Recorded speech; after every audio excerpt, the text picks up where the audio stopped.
Greetings. I thought I would make a video on what's known as the game of the century, and I'm going to take a look at it and run through an analysis of it. But first I wanted to do a little background about the game and the two players. So it was Bobby Fischer, born in 1943, died in 2008, became the world chess champion in 1972 with an ELO rating of 2,785. Donald Byrne lived from 1930 to 1976, became an international master in 1962. He was an English professor at the Pennsylvania State University, and Byrne also won the U.S. Chess Open in 1953. So these two played each other in 1956 at the third Rosenwald Trophy in New York. This exciting game would be known as the game of the century. Bobby Fischer at the time was only 13, and it wasn't until after this game the world took notice of Bobby Fischer. So let's take a look at this game and go through it. Alright, so let's take a look at this game. Donald Byrne in the white pieces, Robert James Fischer in the black pieces, and let's get to it. You'll see why this was named the game of the century. The in-depth tactics here just blow me away. Just amazing. Okay, we're going to get to it here soon. You'll see. Okay, so here Bobby Fischer is attacking Byrne's queen, and I think it's interesting that Byrne moves here, but I think I understand why. Is you want to stop the tempo of your opponent. I think Burns did not want to allow Fischer to have any kind of tempo and get that bishop developed. I mean, he's going to have to, it's protected by the pawn.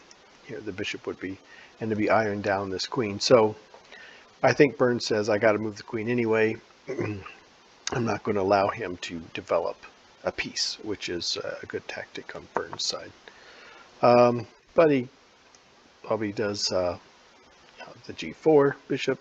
And so here, one thing I noticed when I started watching this, and you notice the computer now gives Bobby Fischer the favor by 2.15 in the analysis. And I think that's simply because Byrne moved a piece twice, which if you're kind of new to chess and trying to develop some ideas, one of the big things you don't want to do is develop a piece twice. But I think the idea of Byrne was to just double attack this e7 square. Okay, so let's get to it here. And it looks like, here's the thing, this was really fascinating too. And I looked at this closely, and I played this out several ways. And I don't want to make this a 2-hour video. I'm trying to make this a quick video under 10 minutes, which is pretty difficult for me. But it looks like Bobby Fischer's offering his knight.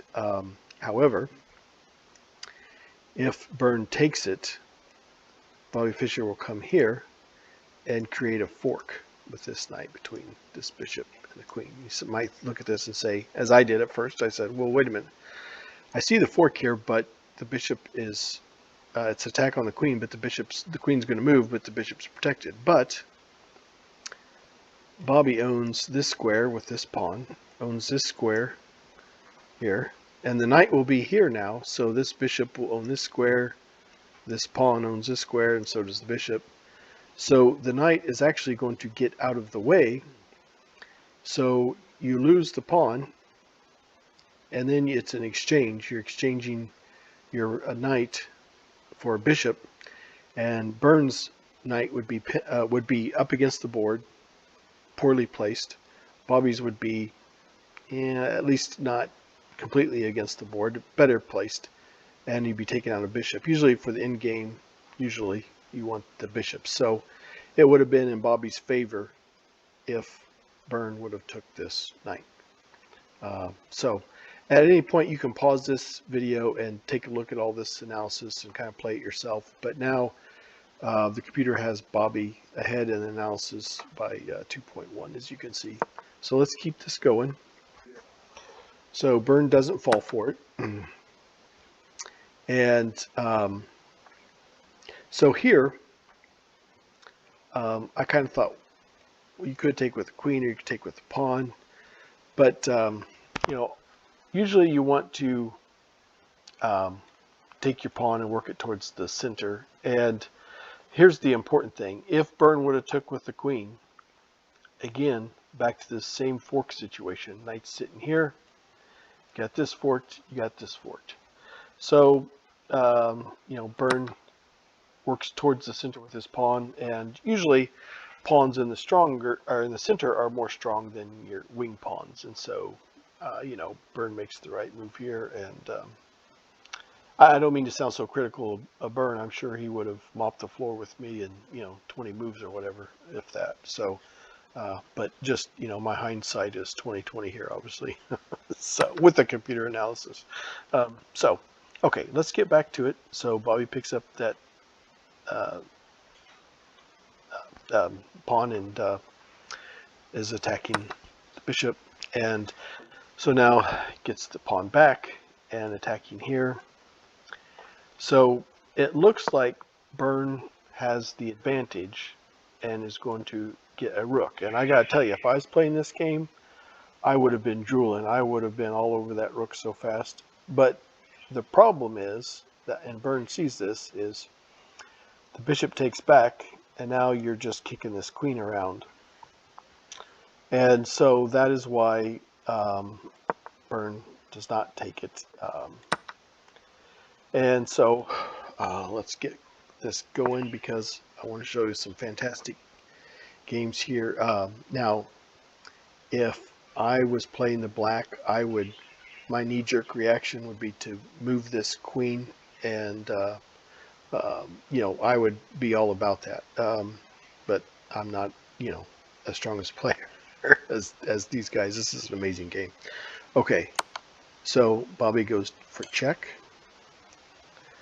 And talk about using your pieces together. This is what you're about to see. I mean, this is just amazing. Okay, so Bobby sacrifices his queen. And if you notice, the computer now has Bobby ahead by 5.56, because he saw something that just blows my mind. I had to stare at this game and stare at this game before, you know, I saw. Now you're at check, and you already own this. Bobby does. Talk about using your pieces together. And if you've seen some of my other videos, I talk about you have to use your pieces together. This is the key to playing really good chess. And one piece by itself, even a queen, can't do much. And soon you're going to see where Byrne has the queen, and he's trying to attack Bobby with just a queen, and then he tries to get the knight in, but it's a little late. And we're going to take a look at that here in just a minute. But Bobby sees the ability to use his pieces together, and he could have took this rook, but he sees something else in mind, and again, just the training that he must have gone through to be able to figure out how to use your pieces together. Now he picks up this pawn, and it's back to check. This is like a windmill situation for Byrne. He just can't get out of this windmill. It's crazy. Okay, so back to check again. There's only one other square that you got to go to, that you can go to. And back to check again. So this knight is safe, you know, it's because it's back to check, has to be dealt with. And again, Bobby owns all this. And now finally, Bobby takes out that bishop there. Okay, and so this is what I love right here. This rook is protected by this knight, and Bobby is just really laying some heat down here. Okay. So now finally that rook is gone, and if you look, Bobby Fischer is up 3 points, and he's at a 7.82 as far as the analysis goes, computer analysis. And so Byrne says, I got to, you know, get out of this. So he does some check. Bobby's ready for that. He protects himself. And so let's keep this going. And again, you know, just at any point you can pause this and look at these analysis. I'm trying to give the analysis time to come up so that you can pause this and look at this.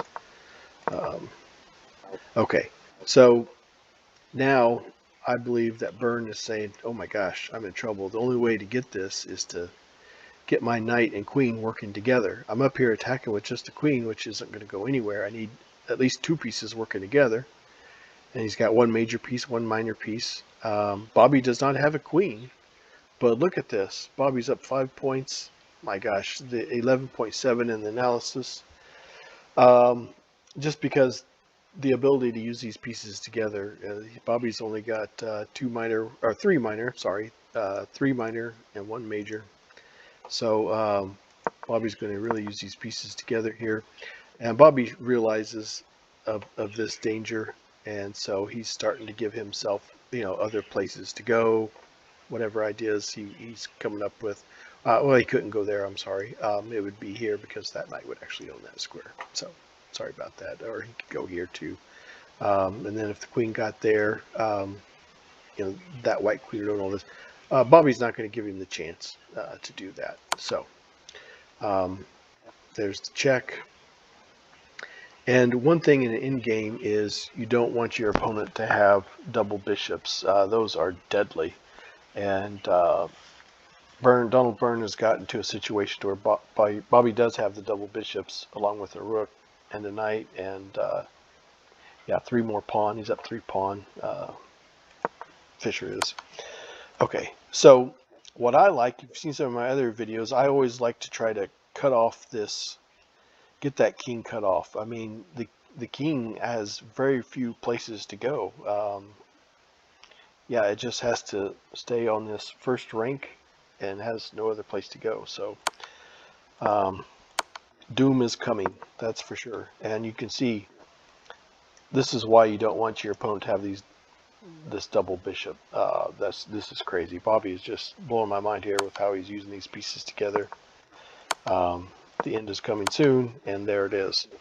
So Bobby's ability, even after that queen sacrificed his queen just to have a better position, to be able to use these pieces together.